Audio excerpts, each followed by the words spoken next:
Half a year had elapsed since Maya rescued Sarah from Pine Lake's depths. Half a year since the thin, starving Runaway became part of the Hells Angels Motorcycle Club's family. Standing before her bedroom mirror, Maya traced her fingers across the leather vest that identified her as a member. The patches felt coarse beneath her fingertips. She remained in disbelief that this was her reality. "Maya, come down for breakfast," Sarah's voice echoed from below. The aroma of bacon and coffee permeated the lakeside two-story residence. This place had become her sanctuary. Maya possessed a genuine bed, fresh clothing, and regular meals. Most importantly, she had individuals who genuinely cared for her well-being. Within the kitchen, Sarah prepared pancakes at the stove. Her lengthy hair, streaked with silver, was secured in a ponytail. 6 months earlier, that same hair had drifted around her motionless face beneath the lake's surface. Currently, Sarah sang softly while cooking, full of life and contentment. "Tomorrow's a significant day," Sarah remarked, placing a food-filled plate before Maya. "Your initial school day. Are you anxious?" Maya prodded her pancakes using a fork. "Somewhat," she confessed. "What if other students discover my origins or learn about my living situation?" She touched the small emblem on her vest reading AFFA, Angels Forever. "Forever angels. You possess equal worth to any student there," Sarah declared firmly. "Superior to most, actually." Loud footsteps descended the staircase, and Dave emerged in the entrance. His gray facial hair was precisely groomed, yet nothing could diminish the Hells Angels president's intimidating appearance to outsiders. For Maya, however, his presence represented security. "Are your school documents prepared?" Dave inquired, serving himself coffee. His enormous hands diminished the mug's size. These identical hands had administered CPR to Sarah during that lakeside incident. These same hands had subsequently authorized the guardianship documents, establishing Maya as their legal ward until adulthood. "Everything's ready," Maya responded. "My academic records finally arrived from my previous school." She avoided mentioning how peculiar it felt having adults manage these matters for her. Previously, she had existed independently, forging signatures and inventing explanations. Following breakfast, Dave suggested they take a ride before the club gathering. Beyond the house, the morning atmosphere felt refreshing against Maya's skin. Dave's motorcycle sparkled in the driveway, buffed to brilliance. Beside it rested a smaller motorcycle, Maya's 16th birthday gift from the previous month. While traveling along the lakeside road, Maya experienced the customary sensation of liberation. Wind pressed against her features and moistened her eyes. They arrived at the club's parking area 15 minutes afterward.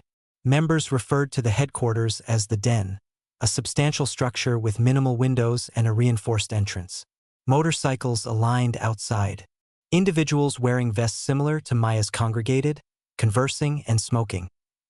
"Our miracle girl has arrived," Trish announced, the red-haired woman who had initially welcomed Maya months prior. Trish had also escaped from home previously, though she never disclosed her reasons. Within the Den, the atmosphere carried scents of leather, coffee, and tobacco. Classic rock melodies emanated from corner speakers. Club members acknowledged Maya, several greeting her by name. Half a year ago, these intimidating-looking individuals had been unknown to her. Currently, they represented her family. "Gathering begins in 5 minutes," Rick announced, the club's treasurer covered in arm tattoos. While members assembled around the extended table, Maya proceeded to the compact kitchen space. She couldn't participate in official club gatherings yet.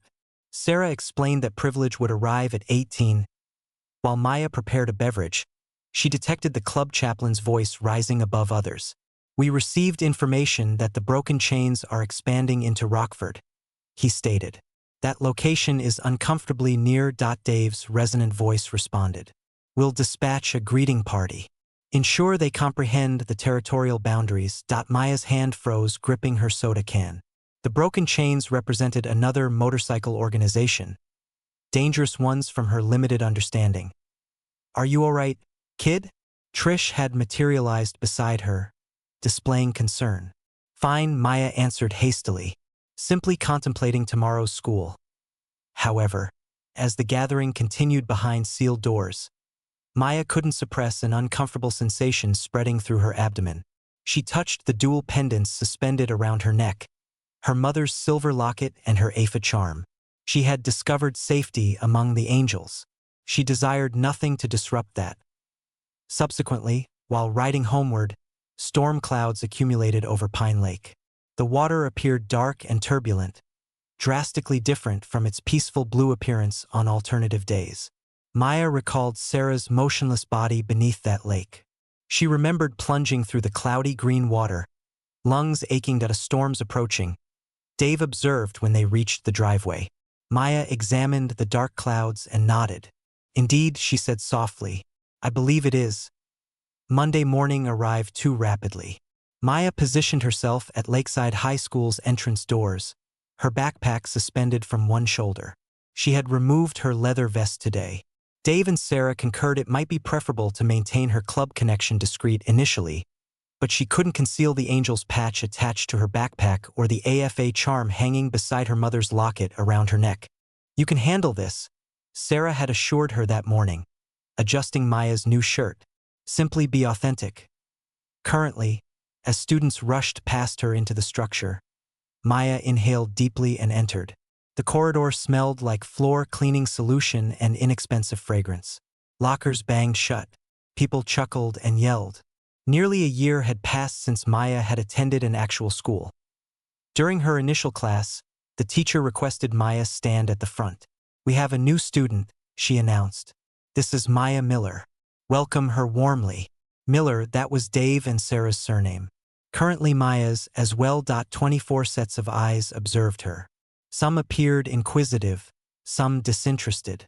One blonde-haired girl whispered to her companion, and both giggled. "You may sit beside Amber," the teacher directed, indicating an vacant desk. Amber possessed dark hair like Maya's and a welcoming smile. "Nice backpack," she commented as Maya settled down. Her gaze lingered on the angel's patch. "Thanks," Maya replied. She wondered about Amber's reaction if she knew the complete story. That 6 months earlier Maya had been searching through garbage for sustenance, that she currently resided with the Hells Angels president, that she had rescued his wife from drowning after 9 minutes submerged. By lunchtime, Maya had survived 3 classes. Nobody had treated her poorly, but nobody except Amber had genuinely conversed with her either. She sat with Amber's companions in the cafeteria, consuming a sandwich Sarah had prepared for her. "So, where did you relocate from?" one of Amber's friends inquired. "Various places," Maya responded. "We relocate frequently." The falsehood felt burdensome in her mouth. While Maya walked toward her subsequent class, a man's voice caused her to freeze instantly. "I'll require access to all new student records," the voice stated. Maya rotated slowly. Through the school office's glass window, she observed a man in a gray suit conversing with the secretary.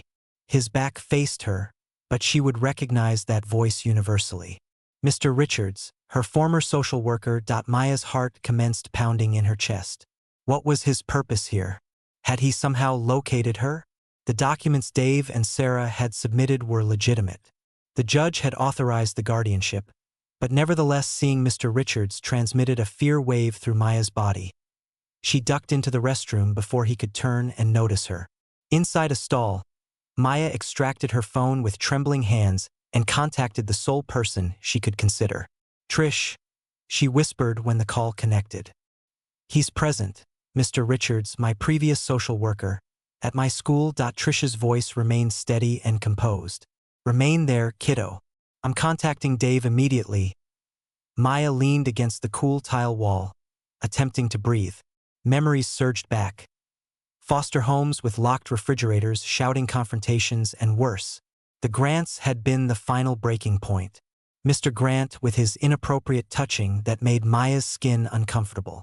Mrs. Grant with her frigid eyes that perceived things non-existent, constantly accusing Maya of theft or dishonesty. The restroom door swung open. Maya held her breath. "Maya, are you inside?" It was Amber. "You'll be tardy for history." "I'm feeling unwell," Maya called back. "Inform the teacher I visited the nurse." When Amber departed, Maya peered cautiously from the restroom entrance. The corridor was currently empty, everyone in class. Through the office window, she could observe Mr. Richards sitting with the principal examining files. In his hand was a photograph. Even from this distance, Maya recognized her own face. Her phone buzzed with Trish's text. "Dave and Sarah are traveling here. Remain concealed." Maya felt nauseated. She had finally discovered a genuine home, individuals who cared for her. What if they removed her? What if they returned her to the Grants? She touched the two charms around her neck, drawing strength from them. For the subsequent hour, Maya concealed herself in the restroom, checking her phone every few minutes for Trish's updates. When the final bell sounded, she heard hundreds of footsteps moving through the corridors as students departed homeward. Her phone buzzed again. "Wait 5 additional minutes, then proceed to the front office." "We've all arrived. 5 minutes afterward." Maya walked slowly to the office, her heart still racing. Through the window, she could observe not just Mr. Richards currently, but a police officer as well. And beyond them, through the window facing the parking lot, she saw Dave's motorcycle alongside 3 others. The storm that had been developing yesterday had finally materialized. As Maya pushed open the office door, she felt like she was diving into deep water once more. Every eye turned toward Maya as she stepped into the office. The compact room felt congested with the principal behind her desk, Mr. Richards in a chair, and a police officer standing near the wall. The principal looked up with a concerned expression. "There you are, Maya," she said. "These gentlemen require speaking with you. Mr. Richards stood up, straightening his gray necktie. "Maya," he said with a smile that didn't reach his eyes. "It's been some time." Before Maya could respond, the office door burst open again. Dave filled the doorway, his broad shoulders obstructing the hallway's light. Behind him stood Sarah, and behind her, Trish and 2 additional club members. The scent of leather and motor oil penetrated the office's paper and perfume aroma. "What's happening here?" Dave demanded, his voice a low rumble that seemed to vibrate the room. The principal rose, appearing nervous. "Mr. Miller, I presume. I was just explaining to Officer Jenkins that there appears to be some confusion regarding Maya's guardianship. Mr. Richards stepped forward. "There's no confusion. Maya is a state ward who escaped from her foster home. The Grants have submitted a missing person report. They've been extremely concerned." Maya's stomach sank at the Grants' mention. The lie was so enormous it nearly made her laugh. The Grants had never worried about her a single day in their lives. "That's incorrect," Maya said, discovering her voice finally. "I escaped because Mr. Richards interrupted her. You've clearly experienced much. These people." He glanced at Dave and the others, his lip curling slightly at their leather vests and tattoos. "They may have intended well, but sheltering a runaway is a serious violation." Officer Jenkins shifted his weight, appearing uncomfortable.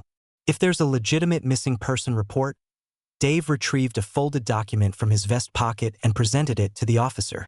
"Legal guardianship documentation," he stated, "signed by Judge Williams 3 months ago." The officer unfolded the document, examining it while Mr. Richards attempted to look over his shoulder. "This appears to be an order," Officer Jenkins said slowly. "There must be some error," Mr. Richards insisted. "The Grants never relinquished their foster rights." Sarah stepped forward now, her voice sharp. "Then explain why Maya was half-starved and residing under a pier when we discovered her. Explain the bruises she possessed." The room went silent. Maya felt her face grow warm as everyone looked at her again. "Is that accurate?" the principal asked softly. Maya nodded, her throat constricted. "Mr. Grant, the word stuck in her mouth. She had never verbalized it before. Never informed anyone what had transpired in that house. Not even Dave and Sarah knew everything." Trish stepped forward, her red hair vivid against her black vest. "I was 16 when I fled from the same situation," she said quietly to the officer. "And I wasn't the first or the last. If you investigate the Grants' history, I wager you'll discover other complaints. Mr. Richards's face turned crimson. "This is outrageous. The Grants are certified foster parents with an outstanding record." "Investigate it," Dave said to the officer. His voice was calm but resolute. examine their record, speak with other children who stayed with them. Officer Jenkins looked contemplative. I can make some calls. In the meantime, the principal said, I observe legal guardianship papers here. Unless there's a court order stating otherwise, Maya remains with the Millers. Mr. Richards wasn't surrendering. These people are Hell's Angels, he said, spitting the words. Known criminals. Is that the environment you desire for a troubled teenager? Something broke inside Maya. Troubled? I saved Sarah's life. I pulled her up from a lake's bottom after 9 minutes underwater. These people accepted me when I possessed nothing. They feed me and clothe me and care about me. That's more than the system ever provided. The room went silent again. Maya hadn't intended to shout, but the words had exploded from her like water breaking through a dam. The principal cleared her throat. Perhaps we should all step back. Officer Jenkins, would you mind making those calls? In the meantime, Maya will continue attending school as a student under the Miller's guardianship. As they exited the office, Maya felt like everyone in the school was observing. Information had spread rapidly. Kids lined the corridor, staring at the group of leather-clad bikers escorting Maya out. One boy whispered too audibly, "That's the Angels. My father says they're all criminals." Dave's hand tightened on Maya's shoulder, but he kept walking, head elevated. In the parking lot, more whispers followed them. Maya saw Amber standing with her friends, eyes enlarged. Maya, Amber called. Are you all right? Maya stopped. This was what she had feared. Everyone knowing, everyone judging. But something had transformed in the office. She wasn't ashamed anymore. I'm fine, she called back. See you tomorrow. As they reached the motorcycles, Officer Jenkins came running from the building. Hold up, he called. His face looked severe. I just concluded a phone call with another officer. 2 other former foster children have come forward with complaints against the Grants in the last month. This alters things. Maya felt Sarah's arm encircle her shoulders. For the first time that day, she took a complete breath. We're filing charges, the officer said. The Grants will be arrested tonight. 3 weeks passed like a dream.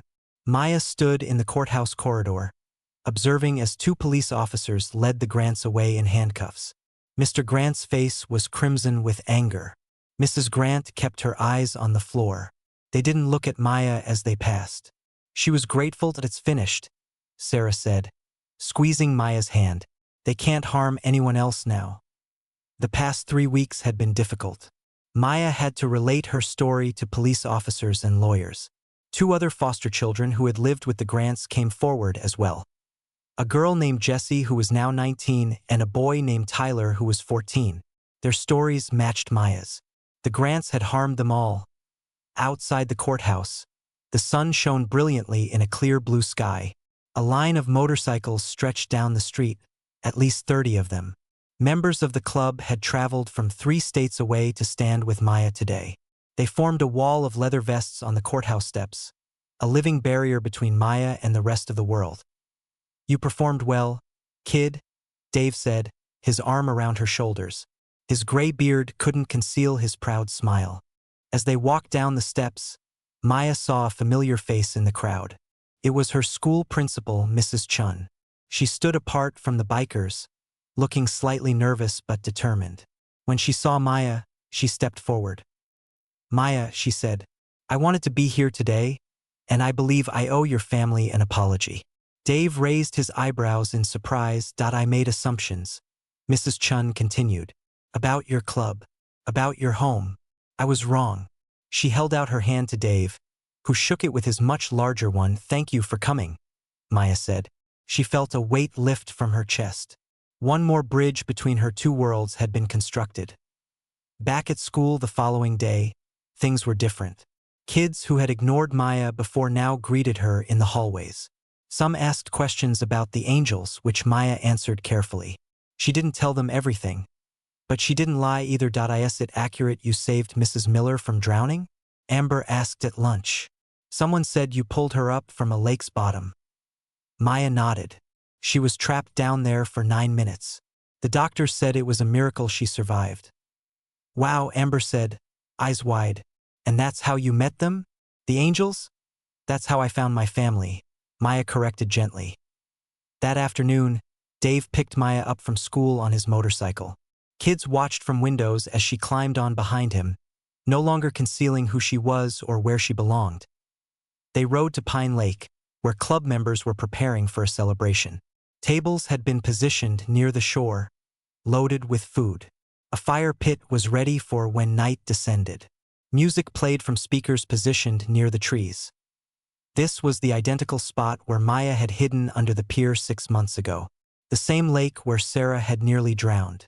Currently, it was the place where the club celebrated victories and marked significant days. Today they celebrated the Grants Inn as the sun began to descend, casting orange and pink light across the water. Maya walked down to the lake's edge.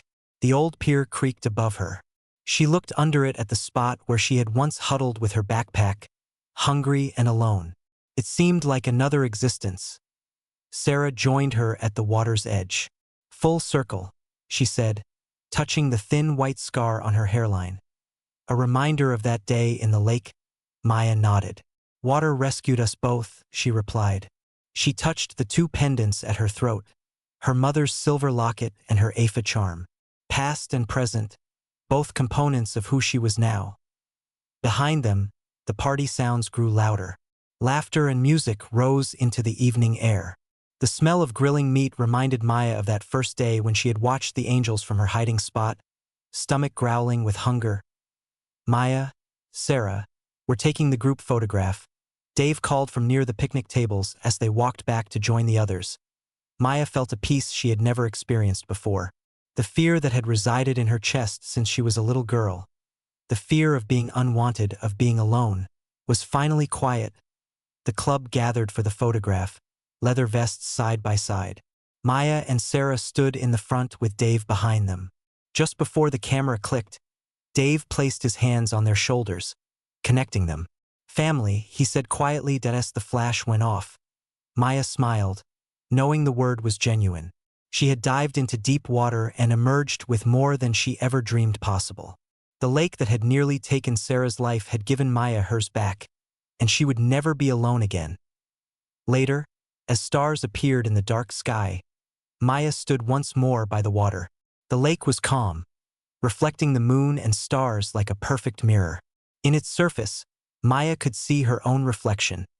No longer a hungry ghost, but a girl with a future as vast as the night sky above.